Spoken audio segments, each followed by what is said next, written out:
Hello guys, welcome to my blog.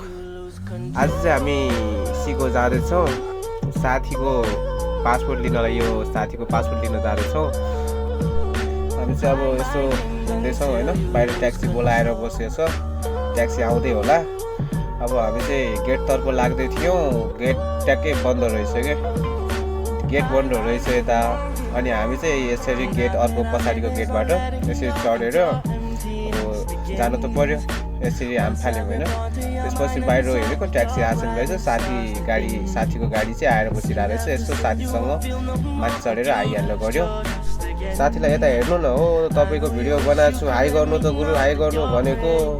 मलाई त हेर्नु नै हुँदैन त, जति हेर्नु भने नि हाई गर्नु न भनेको, बल्ल बल्ल हाई गर्नुभयो। त्यसपछि ट्याक्सी पनि आइपुगेछ बाहिर, हामी ट्याक्सीमा पनि चढ्यौँ। अनि त्यसपछि अब सिधै सिकोतर्फ हामी लाग्न सुरु गऱ्यौँ। यात्रा सुरु भयो हाम्रो कम्पनी बाहिरबाट।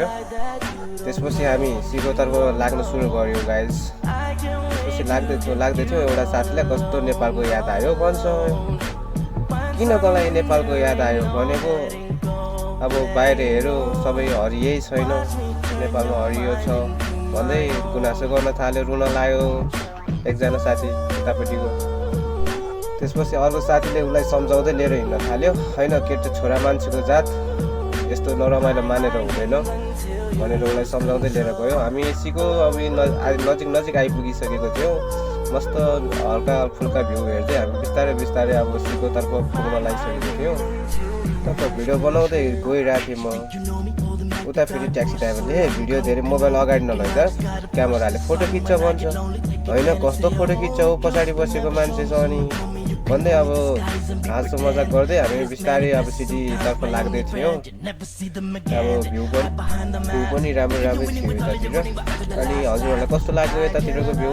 अब यो चाहिँ रियाद कुप्री कटेपछि हल्का अगाडि आएपछिको भ्यू हो। अब जाँदै थियौँ, हामीलाई चाहिँ ठिकै लाग्यो, राम्रै छ जस्तो लाग्छ। हजुरहरूलाई कस्तो लाग्छ यतातिर?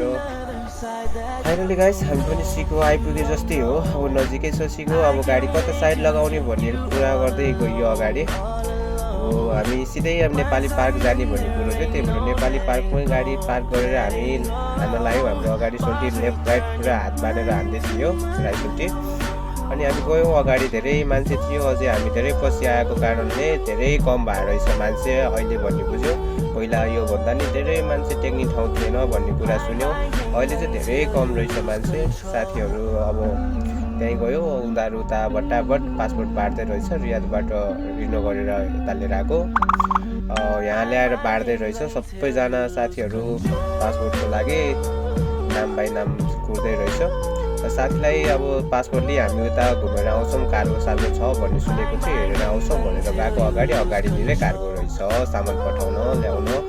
अनि यतापट्टि एयरलाइन्सको टिकट काट्ने ठाउँ रहेछ, त्यो पनि हेऱ्यो। त्यसपछि सिधै साथी पनि आइपुग्यो, हामी क्यारम बोर्ड पनि खेल्न पुग्यौँ। क्यारम बोर्ड खेल्दै थियो, साथीलाई एकदम भोक लाग्यो भन्छ। ल जाम भनेर फेरि होटेलमा गएको। यतापट्टि रेस्टुरेन्टमा हेर्छु साथी छैन, कहाँ गयो त साथीहरू? कुन चाहिँ रेस्टुरेन्टमा गएर बस्यो भनेको पछाडि यतापट्टिको रेस्टुरेन्टमा गएर बसिरहेको रहेछ। अनि ल के खाने त भन्दाखेरि मोमो खाने भन्यो साथीहरूले। ल मोमो खाने त भनेर भनेको अर्डर गरिसकेको रहेछ साथीहरूले। आइगयो मोमो पनि, मोमो फेरि यति तातो उमालेर लिएर आएको मोमो रहेछ, पिरो तातो झोल मोमो पनि ड्याङमा हानियो। त्यसपछि पैसा सैसा तिरेर होटेलबाट निस्केर लेफ्ट राइट सुरु भयो। हिँड्दै फेरि साथीले मासु लैजाउँ भन्यो, मासु किनेर फेरि ट्याक्सीबाट पुग्यो। ट्याक्सीबाट सिधै अब कम्पनी जानुपर्छ, यताउति भुल्नु हुँदैन भनेर कम्पनी सिधै आइयो गाइस। आज हाम्रो आज दिनमा यति नै गइयो।